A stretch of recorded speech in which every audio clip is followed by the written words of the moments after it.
as empresas podem inovar de diversas formas, mas existem duas principais, que são pautadas numa inovação fechada e numa inovação aberta, ou Open Innovation, como o pessoal fala aí fora, né?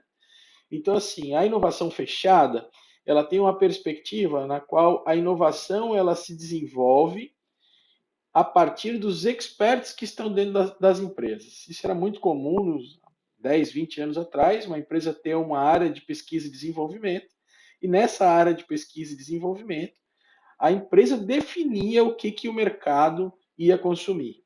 Então, ela tinha lá os seus experts, eles faziam pesquisas, né, iam a campo, conversavam com algumas pessoas, aquilo que a gente conhecia anteriormente sobre pesquisas de mercado, mas eles já definiam como que eles iam trabalhar determinados tipos de produtos ou serviços.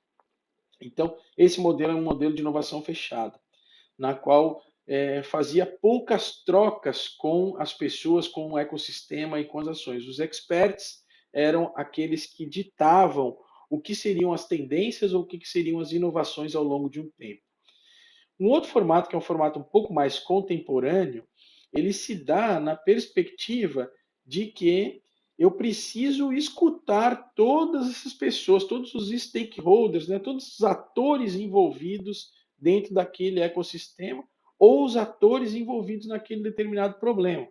Então, de certa forma, o processo de inovação ele se dá por meio de um trabalho de cocriação, não só com os experts da empresa, mas também com seus clientes, seus fornecedores, as pessoas que são impactadas por determinados tipos de problemas que essa empresa quer solucionar e cocriam juntos soluções.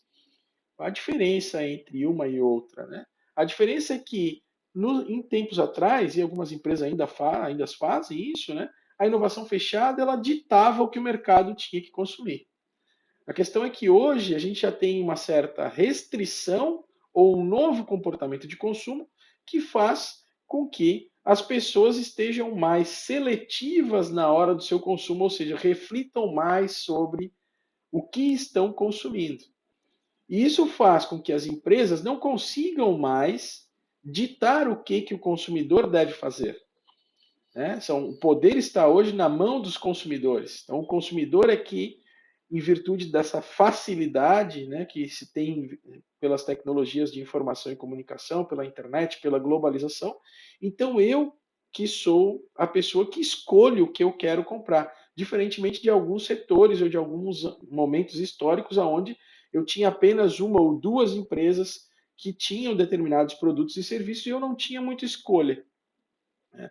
Então, as empresas hoje, nesse movimento de Open Innovation, elas criaram esse olhar para compreender melhor as necessidades, porque esse consumidor ele está um pouco mais seletivo.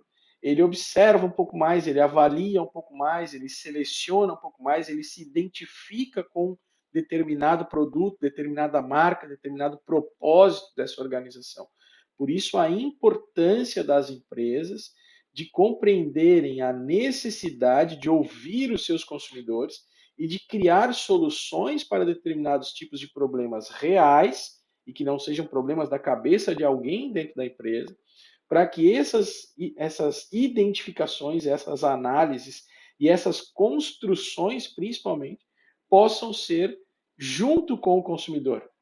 E aqui tem uma coisa que é importante dentro desse cenário, que é quando eu construo junto com o consumidor, com o fornecedor, ou seja, com todos esses atores que de alguma forma consomem ou utilizam os meus produtos e serviços, eu reduzo o risco de errar na produção de uma determinada solução. Eu diminuo a quantidade de retrabalhos, porque quem consome, irá utilizar é que vai me dizer quais são as suas necessidades. Então, aumenta o processo de aderência do consumidor à minha solução, ao produto, ao serviço, ou seja, à inovação que eu estou propondo para essa determinada população ou para esse determinado problema.